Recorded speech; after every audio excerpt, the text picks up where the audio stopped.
Di tengah gelombang tuntutan buruh dan mahasiswa, Menteri Pertahanan Prabowo Subianto muncul bak tameng bagi Presiden Joko Widodo. Prabowo turut menjawab semua keluh kesah publik atas lahirnya Undang-Undang Omnibus Law dan Cipta Kerja. Prabowo pun tak sungkan menuding peran asing di belakang gelombang penolakan. Lantas mengapa sosok Menhan ikut turut tangan menjawab segala kritik? Bersama saya Ken Ane, inilah Cover Story One. Tameng Prabowo untuk Jokowi.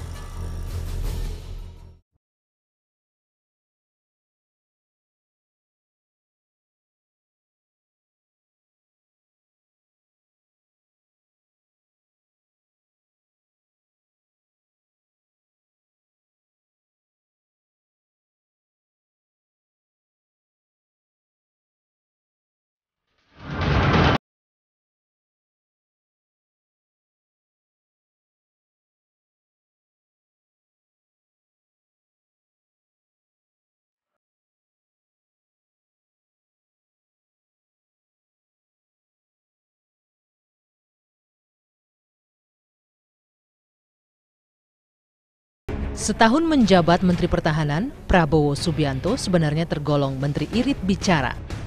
Jarang Prabowo berpanjang-panjang mengomentari sepak terjangnya di pemerintahan. Termasuk ketika Natuna memanas kala militer Cina menerobos kedaulatan NKRI. Namun, pesaing Joko Widodo dalam 2 kali pemilihan presiden itu tiba-tiba memberi pesan panjang lebar. Prabowo muncul kala pemerintah ikut dihujani kritik dengan lahirnya Undang-Undang Omnibus Law. Ada apa? Mengapa mendadak Prabowo ingin tampil menjadi tameng bagi Jokowi? Ya, apa yang dilakukan oleh Pak Prabowo, saya membacanya bisa dilihat dari 2 kacamata. Pertama, kacamata Pak Prabowo sebagai Menteri Pertahanan. Kita tahu bahwasannya Menteri Pertahanan ini posisi yang sangat strategis, triumvirat, ya. Satu posisi menteri yang bisa menggantikan posisi presiden dan wakil presiden ketika dalam kondisi berhalangan. Dan tentu tidak ada pilihan lain bagi Pak Prabowo sebagai Menteri Pertahanan untuk selalu menegaskan posisinya mendukung posisi politik presiden. Kacamata kedua, posisi Pak Prabowo sebagai Ketua Umum Partai Gerindra. Kita tahu bahwasanya dibandingkan dengan menteri-menteri yang ada di kabinet saat ini, ya, posisi paling atas itu dimiliki oleh menteri yang menjabat sebagai ketua umum partai politik, ya. Karena selain dia memiliki kemampuan profesionalitas, menteri yang berasal dari ketua umum partai politik juga memiliki kekuatan politik basis massa. Dan di antara ketum-ketum partai politik yang saat ini menjadi menteri, saya melihat yang paling biasa dipegang oleh Pak Jokowi saat ini adalah Pak Prabowo.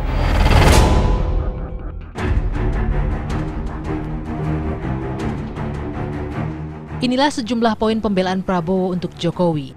Prabowo bersaksi apabila Jokowi adalah orang baik. Tiada niat bagi Jokowi untuk menyengsarakan rakyatnya dengan menerbitkan Undang-Undang Cipta Kerja. Setelah saya masuk kabinet, saya lebih lihat bagaimana beliau kerja. Dan saya yakin bahwa niat beliau baik. Saya bukan sok ngolor di sini atau apa, saya yakin. Beliau nasionalis, beliau mikirin rakyat, ya kan? Jadi saya paham bahwa buruh merasa paling terkena dan mereka korban daripada ini semua. Tapi niat pimpinan, presiden, niat pemerintah justru ingin segera mengatasi ini, ya. Dan untuk mengatasi ini carilah semua upaya dan kiat untuk mengurangi hambatan-hambatan yang bisa membuat lambat kebangkitan ekonomi. Selain pembelaan untuk pribadi Jokowi, mantan Danjen Kopassus yang baru saja genap berusia 69 tahun itu juga sigap menangkis segala tudingan yang dialamatkan kepada pemerintah. Selama saya menjadi anggota kabinet beliau, saya bersaksi bahwa beliau terus berjuang demi kepentingan bangsa, negara, dan rakyat Indonesia. Saya melihat dari dekat cara-cara pengambilan keputusan beliau. Dan selalu yang menjadi dasar pemikiran beliau adalah keselamatan rakyat yang paling miskin dan rakyat yang paling lemah. Dan saya sekarang tetap minta dukungan saudara. Percayalah kepada pimpinanmu. Pimpinanmu tidak mungkin akan mengambil keputusan yang merugikan partai, apalagi rakyat dan bangsa dan negara Indonesia.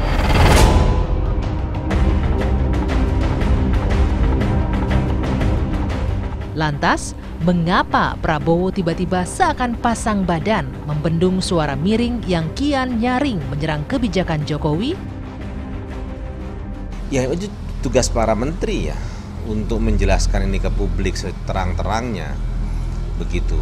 Ya, sebagai bawahan tentu saja ya, sebelum presiden ya harus yang bersangkutan yang terlebih dahulu pasang badan ya, sehingga kemudian presiden itu ya hanya memberikan gambaran besarnya saja ya, tapi hal-hal teknis terkait dengan kebijakan itu memang tugas para menteri. Bahwa pembelaan Prabowo terhadap Jokowi dalam beberapa hal ini bukan melulu soal kewajiban konstitusional sebagai pembantu dan menteri, tapi ini menyangkut satu, Prabowo ingin menunjukkan kepada publik bahwa politik akomodasi yang selama ini dilakukan oleh Jokowi terhadap Prabowo bukan hanya sekedar ingin meredam suasana politik yang ada, tapi Prabowo ingin menunjukkan bahwa dirinya cukup total secara politik, sudah tidak ada jarak psikologis yang cukup kuat antara Prabowo dan Jokowi.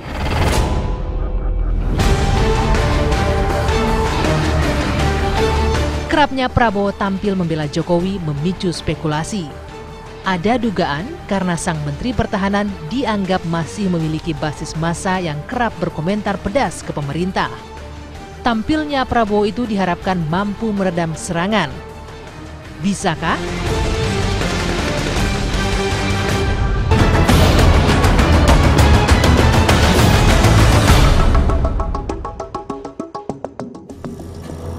Kemunculan Prabowo Subianto memayungi Jokowi dari hujan kritik pada akhirnya memantik tanya. Benarkah Prabowo sengaja dipilih karena dinilai masih memiliki taring untuk menenangkan masa pemilihnya di Pilpres lalu?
Ini sudah beralih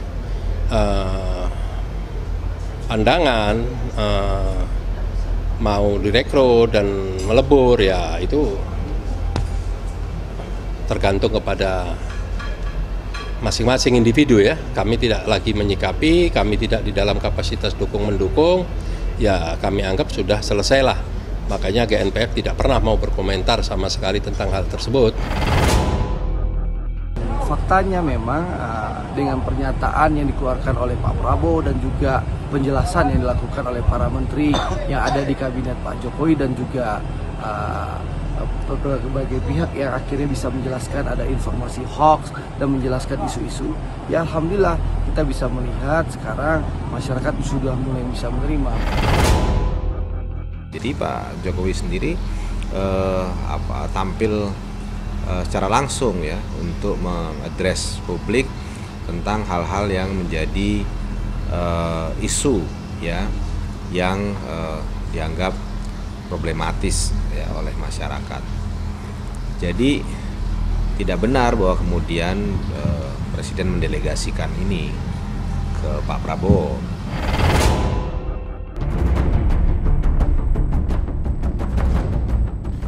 Memang tiada delegasi resmi istana untuk Prabowo bicara membela pemerintah dan pribadi Jokowi.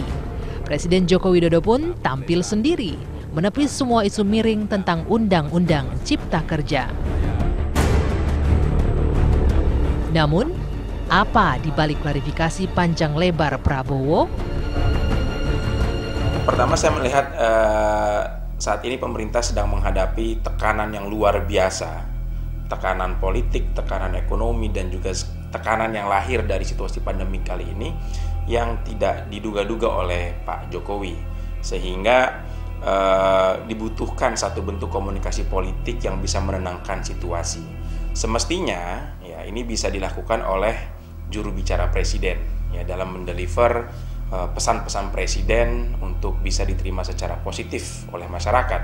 Namun karena bobot politiknya sudah sangat besar sehingga Pak Jokowi membutuhkan orang lain yang lebih memiliki kekuatan politik ya untuk bisa meredam situasi yang ada, dan itu adalah Pak Prabowo. Nah, itu semua membuat posisi Pak Prabowo semakin strategis di mata Pak Jokowi. Peran Pak Prabowo itu di mata Pak Jokowi sangat dibutuhkan untuk bisa meredam situasi yang ada sekarang dan membangun trust masyarakat kepada pemerintahan.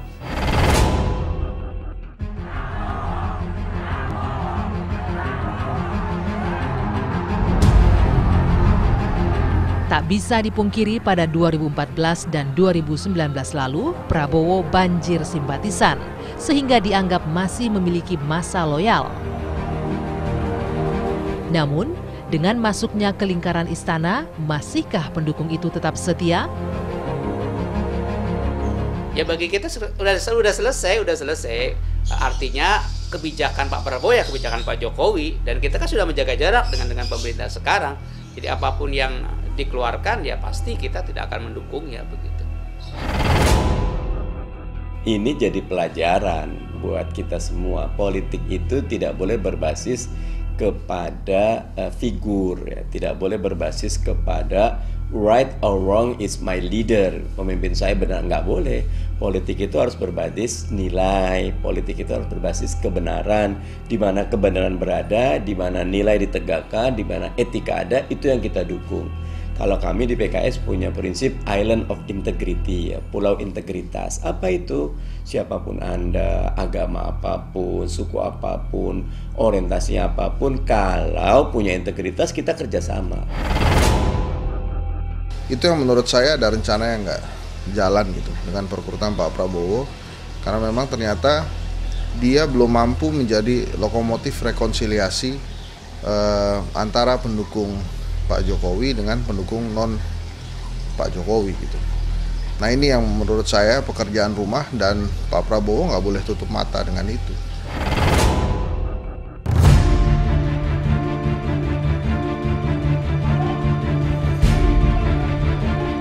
Terlepas dari polemik yang ada, toh sudah selayaknya Prabowo membela Jokowi. Tapi apa untungnya bagi Prabowo? Apakah ada hitung-hitungan sang jenderal bakal menarik massa loyal Jokowi bila ia kembali berlaga di 2024 nanti?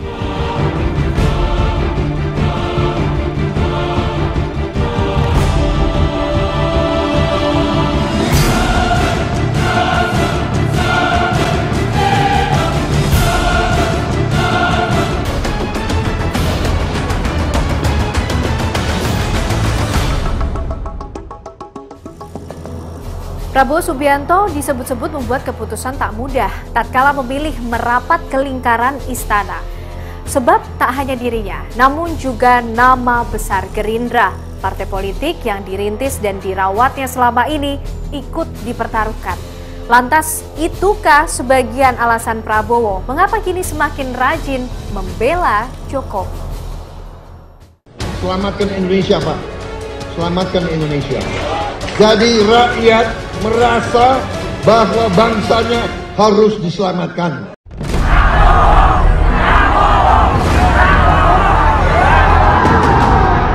Sejak berputar haluan menjadi pembantu Presiden Joko Widodo, langkah Prabowo Subianto acap memancing riuh polemik. Apa yang hendak dicari Prabowo?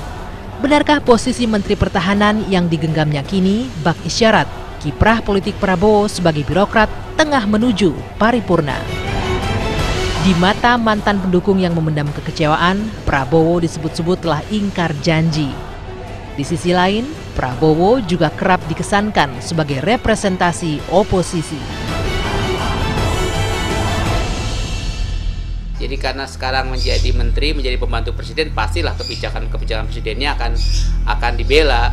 Hanya saja memang kita memberikan nasihat, masukan kepada Pak Prabowo ketika akan mengambil sebuah keputusan, membela ataupun tidak, itu untuk melihat kondisi rakyat Indonesia, bagaimana responnya, bagaimana tanggapan rakyat Indonesia.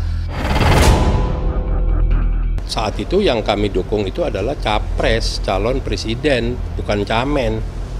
Kalau camen nggak perlu pakai dukungan, nggak perlu pakai kampanye. Menteri-menteri yang lain ya diangkat biasa-biasa saja. Soal apakah ada rasa kecewa dan lain sebagainya, ya saya pikir itu normatif ya.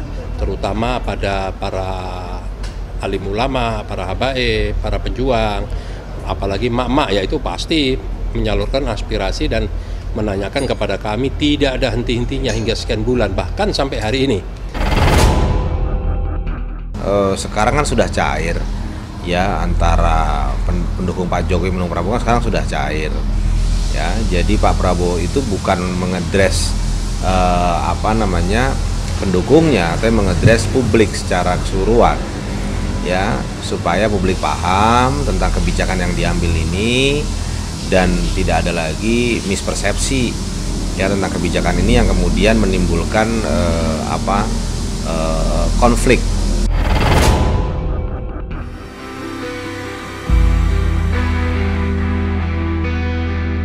Prabowo bukan tanpa kalkulasi tatkala berbalik arah mendukung Jokowi. Termasuk ketika kini dirinya juga habis-habisan membela atasannya itu. Posisi Menteri Pertahanan yang kini disandang Prabowo pun dinilai strategis, terlepas apakah Prabowo masih melirik singgasana istana atau tidak. Selain itu, Prabowo juga masih memiliki Gerindra yang harus selalu dirawat agar posisi tawarnya terjaga. Ya, tentunya untung buat Pak Prabowo adalah agenda-agenda Kementerian Pertahanan yang diusulkan oleh Pak Prabowo kepada pemerintah, kepada Presiden, itu tentu akan mendapatkan approval politik. Secara umum saya kira Prabowo sudah mengkalkulasi keuntungan dan kerugiannya ketika melakukan pembelaan terhadap Jokowi. Yang jelas dari segi pemerintahan, dari segi internal Gerindra, Prabowo sudah merasa nyaman, merasa didukung secara total. Meski memang sedikit banyak Prabowo harus mulai merelakan basis pendukungnya, terutama kelompok 212 yang dalam Pilpres 2019 lalu menjadi bagian penting dalam pemenangan itu. Mereka semakin kecewa, mereka semakin tidak respect karena Prabowo sudah tidak bisa diharapkan dalam konteks untuk menjadi oposisi dari luar. Pesta Demokrasi 2024 masihlah jauh. Kalaupun benar Prabowo masih memelihara hasrat untuk maju, diperkirakan kompetisi tak akan mudah baginya. Namun, semua pasti sudah dikalkulasi. Prabowo bisa menjadi suksesor pemilih Jokowi. Apalagi dengan masuk sebagai orang dalam istana, Prabowo hafal seluk-beluk permainan birokrasi.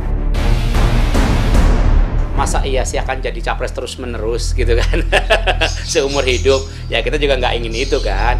Artinya kita ingin, sekali lagi PA 212, agar semua para negarawan, semua politisi memberikan ruang yang luas untuk generasi muda memimpin bangsa ini. Beliau ya mulai memutuskan bergabung dalam kabinet Pak Jokowi, bergabung dengan pemerintah Pak Jokowi, dan juga mengeluarkan pernyataan-pernyataan untuk menjelaskan itu. Tentu ada resiko, tapi yakinlah masyarakat Indonesia adalah masyarakat yang rasional, masyarakat yang objektif. Masyarakat akan melihat kalau bahwa pernyataan Pak Prabowo ini bukan soal untung rugi beliau, tapi sekali lagi soal negara, soal kepentingan negara.